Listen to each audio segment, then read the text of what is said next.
கூட்டிட்டு போகணும் செவ்வாய் ஸ்தலத்துக்கு. 4வது ஸ்தலம் போகும்போது புதனத்தில் போகணும் ராகு ஸ்தலத்துக்கு. சார் புரியுது? ராகு போகுது. அப்போ எங்கே போகுதுங்க? திசை வரிசைப்படி போகுது. சார் சரியா? ராகுக்கு அடுத்தது குரு ஸ்தலத்துக்கு போகுது அந்த வண்டி. குருக்கு அடுத்து சனிக்கு போகுது. சனிக்கு அடுத்து புதனுக்கு போகுது. புதனுக்கு அடுத்து கேதுக்கு போகுது. கேது போய் சுக்கரில் போய் முடியும்.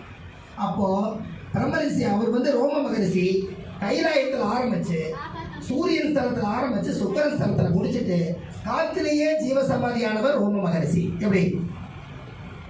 அந்த ஒரு ஸ்தலம் நம்ம உலகத்தில் நம்ம கைலாயம் இங்கே இருக்குது. நீங்கள் வாழ்க்கையில் ஒரு முறை இமயமலை போய் நம்ம கைலாயத்தை பார்க்க முடியாதவங்களுக்கு சித்தர்கள் சாதாரண விஷயமா? அந்த காலத்தில் ஏரோப்ளேன் கிடையாது, ட்ரெயின் கிடையாது, பஸ்ஸு கிடையாது, பெரிய அசுர வாகனங்கள் எதுவும் கிடையாது. அப்படி இருக்கும்போது சித்தர்கள் யோகிச்சு பார்த்துருக்காங்க. வயசானவங்க கால் நடக்க முடியாதவங்க கைலாயத்தை பார்க்க என்ன பண்ணுறதுன்னு சொல்லி 33 கோடி தேவர்களும் 4000 8000 கோடி ரிஷிமார்கள் எல்லாரும் சேர்ந்து நவ கைலாயத்தை நம்ம தமிழ்நாட்டுக்குள்ள உருவாக்கியிருக்காங்க. எப்படியா? இன்னைக்கு அந்த வீடியோவை ரொம்ப வேகமாக பரப்புறேன். ஏன்னா ஒரு விஷயம் கிடைச்சா இது உலகத்தை கொடுத்துட்டு போயிடணும். நாம் எங்கே எடுத்துகிட்டு போகிறோம்? நம்ம சொல்கிறோம் நம்ம சம்பாரித்து நம்ம பசங்க பிள்ளைகளுக்கு சேர்த்து வைக்கலாம், அதுக்கு தாங்க இவ்வளவு கஷ்டப்படுறாங்கிறீங்க. சரி ரைட்டு, சேர்த்து வைத்த சொத்தை பசங்க அதை காப்பாற்றுவாங்கன்னு உங்களுக்கு என்ன நிச்சயம்? சார் சொல்லுங்க.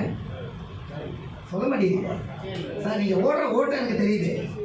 நம்ம கஷ்டப்பட்டு சம்பாரித்து நம்ம ஒரு அசையாத சொத்தை உருவாக்கிடலாம். ஒரு 5 லட்ச ரூபா மாதமான வாடகை வாங்கி சாப்பிட்ற அளவுக்கு உருவாக்கிட்டு நம்ம வாங்கி சாப்பிட்டு முடிச்சு நம்ம ஆத்மா போனதுக்கப்புறம் நம்ம பிள்ளைய கஷ்டமெல்லாம் வாழிட்டு நினைக்கிறீங்க. குருவி கூட்டுக்குள்ளே தீனி இருந்தால் இறந்துட போகாது. எப்படி சார்? என்ன பார்க்குறீங்க? கை தட்டலையே. அப்போ நீங்கள் குருவின்னு அர்த்தம். சார் நான் சொன்ன வார்த்தை உங்களுக்கு புரியல. குருவி கூட்டுக்குள்ளே தீனி இருந்தால் இறந்த பறந்து போகுமா? அப்போ நீங்கள் சம்பாரிச்சு வச்சீங்கன்னா மக்கள் மாதிரி இறந்த இடுவாங்களா? சொல்லுங்கள். இப்போ தான் உங்களுக்கு புரியுது. ஏன்னா அப்போ தெரிஞ்சது இதே கை அப்போ தெரிவிப்பீங்கல்ல. அப்போ உங்களுடைய எண்ணம் எங்கேயோ அதானே. இதெல்லாம் இந்த பக்கத்தில் இருக்கிறவங்ககிட்ட சின்ன சைஸாக தெரிஞ்சுப்போம். அப்போது இப்போ நல்லா தெரிஞ்சுக்குங்க. நான் ஒரு புத்தகத்தில் எழுதியிருக்கேன், பார்த்தீங்களா?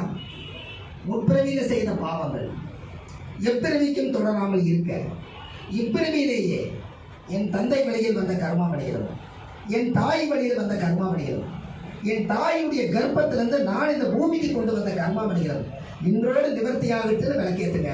உங்கள் கர்மம் குறையும். இதுக்கு தானே பிறவி எடுத்து வந்தீங்க? சொல்லுங்க. வேற எதுக்கு வந்தீங்கன்னு ஒரு வேலை விடுங்க.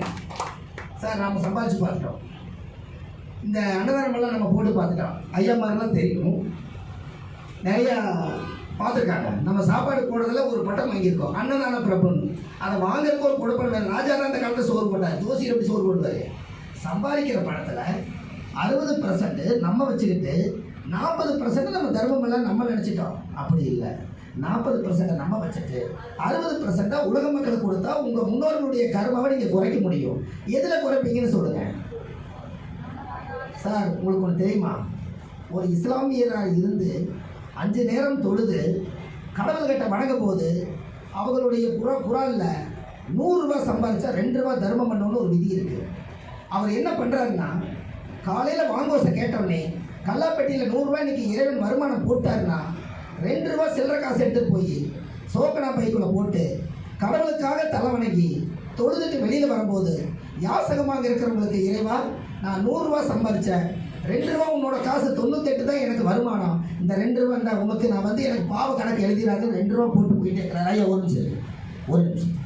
எப்போவுமே நான் பேசும்போது மட்டும் யாரும் பேசிடக்கூடாது. ஏன்னா என்னோட கரண்ட் ஓடிட்டு இருக்குதுல்ல. அதுதான். ஏன்னு கேட்டீங்கன்னா கொஞ்ச நேரம் தான் எங்களுக்கு வாழ்க்கை டைம். ஆனால் வந்தது 4 மணி நேரம் வந்துருக்குறோம். எங்களுக்கு கொடுக்குற 10 நிமிஷம் இவங்க 5 நிமிஷம் எடுத்து போயிட்டாங்கன்னா சார் கரெக்டா? இப்போ கூட அப்புறம் நம்ம போனதுக்கப்புறம் இவர் பேசுனா இவர் என்ன பேசுனா பேசலாம். ஆனால் எங்களுக்கு கிடைக்கிற வாய்ப்பு ஒரு 10 நிமிஷம் 5 நிமிஷம். அது கூட ஒரு 10 பாயிண்ட் உங்களுக்கு கிடைக்குமா? சார் இப்போ பாருங்க, இன்மையிலும் நன்மை தருவார் கோயில மதுரையில் ஐயா இருந்தார். இப்போ தான்